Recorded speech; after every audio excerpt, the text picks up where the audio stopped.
Ever held a coin worth more in history than in gold?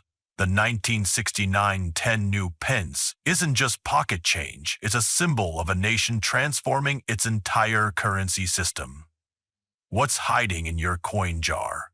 In the quiet hum of post-war recovery and modernization, the United Kingdom embarked on one of its most ambitious monetary reforms: decimalisation. This effort to simplify the nation's currency system led to the birth of a new generation of coins, among them the now historic 1969 10 new pence coin. Though seemingly insignificant in the palm of a hand, this silver-toned coin carries within it the echoes of a shifting empire, economic reform, and a world caught between tradition and modernity. The story of the 1969 pence coin begins in the years leading up to decimalisation. Prior to 1971, the UK currency system was composed of pounds, shillings, and pence, a system that was centuries old but notoriously complex. 1 pound was equivalent to 20 shillings, and each shilling consisted of 12 pence, making for a total of 240 pence to a pound for everyday transactions. Particularly with the rise of automated cash registers and increasing global trade, this structure was inefficient. After decades of debate, the British government formally began transitioning to a decimalised system, where 1 pound would be worth 100 new pence. To ease the public into this transition, certain decimal coins were introduced ahead of the official decimal day on February 15, 1971. Among these was the 10 new pence coin, first issued in 1968 and continuing into subsequent years, including 1969. The 10 new pence served as a decimal equivalent of the old florin, 2 shillings, which had been circulating since the 19th century. The florin and the new 10p coin shared not only their value, but also their size, to ensure a smooth transition and public familiarity. The 1969 10 new pence coin was minted in cupronickel, a durable and corrosion-resistant alloy composed of 75% copper and 25% nickel.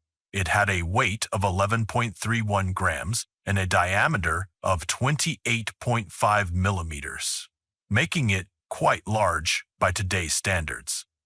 This size was intentional, as it mirrored the dimensions of the pre-decimal florin to help the public connect the new with the old. Its reeded edge and metallic luster gave it a distinctive feel, standing out among the coins of the day. On the obverse of the coin was the effigy of Queen Elizabeth II, sculpted by Arnold Machen. This was a youthful and elegant portrayal of the monarch, with the Queen wearing the girls of Great Britain and Ireland tiara, a piece of royal jewelry rich in history and symbolism. Surrounding the portrait were the words, Elizabeth de Gret FDA, Defensor, meaning, "By the grace of God, Queen, Defender of the Faith." This inscription continued the traditional reverence and constitutional framing of the monarchy on British coinage. The reverse of the coin featured a crowned lion, passant guardant, a long-standing symbol of England and of royal authority. Designed by Christopher Ironside, this majestic lion bore a crown and walked confidently, facing forward with one paw raised, both a symbol of continuity and the strength of the British realm. The words "New Pence" curved above the lion, and the numeral 10 stood prominently below, making the coin's value clear. Despite being part of a major national transition, the 1969 10 new pence coin did not stay in the limelight for long. It remained in general circulation until 1992, when the Royal Mint undertook another major revision of the coinage system. One of the primary criticisms of the 10p coin, especially as technology advanced and vending machines became ubiquitous, was its large size. In 1992, the Mint introduced a new, smaller 10p coin with a diameter of 24.5 mm and a weight of 6.5 grams. This change rendered the older, larger 10 new pence coins, like the 1969 issue, obsolete.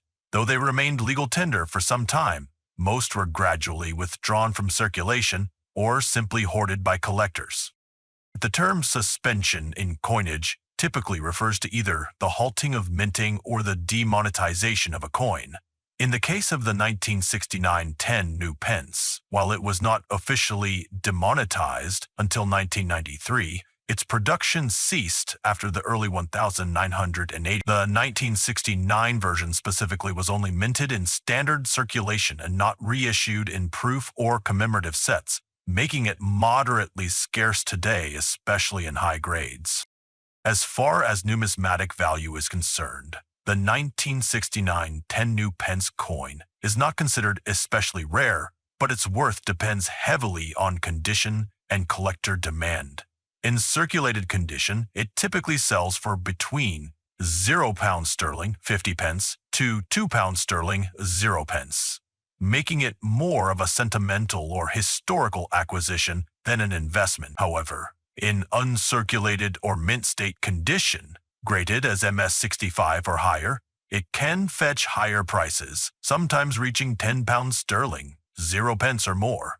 Proof versions of earlier years like 1968 or the last of the larger types in 1981 tend to attract more collector attention, but the 1969 issue retains its own place in the decimalisation narrative.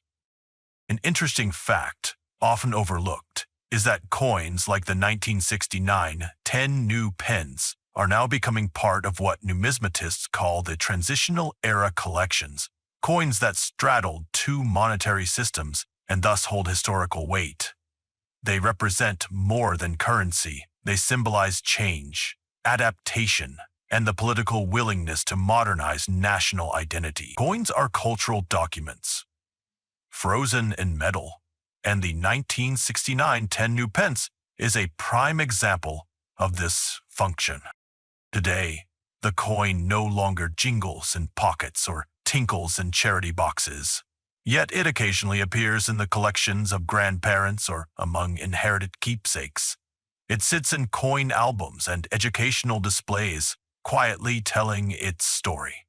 For younger generations, it may be merely a curiosity, oversized, unfamiliar, bearing the dated phrase, new pence, but to those who lived through the currency shift, it evokes memories of confusion, adaptation, and the slow march toward a unified, streamlined economy. Collectors today seek out the 1969 10p for its role in this monumental transition. It's a coin that bridges the past and the present, tied to Queen Elizabeth II's early reign and Britain's emergence from the shadows of empire into a new economic era. It is a reminder that currency is not static. It evolves with time, with governments, and with the needs of the people. And just as Britain's identity has evolved from empire to commonwealth, from tradition to modernization, so too has its coinage reflected these shifts. Even though its purchasing power has long since faded, the 1969 10 new pence remains valuable in other ways. It is valuable as a historical marker, a teaching tool, and a collector's piece. It speaks to the complexity of societal change, the subtleties of royal symbolism, and the practicality of commerce. While newer generations of coins have taken its place, none can replicate the symbolic weight of those first decimal issues. They were the pioneers of a new economic order, carved not just from metal, but from ambition, adaptation, and a sense of national renewal. So the next time you come across a large silvery 10p coin marked 1969, take a moment to appreciate it. You are not just holding a piece of money. You are holding a story, a chapter in the great unfolding tale of British currency and the people who shaped it.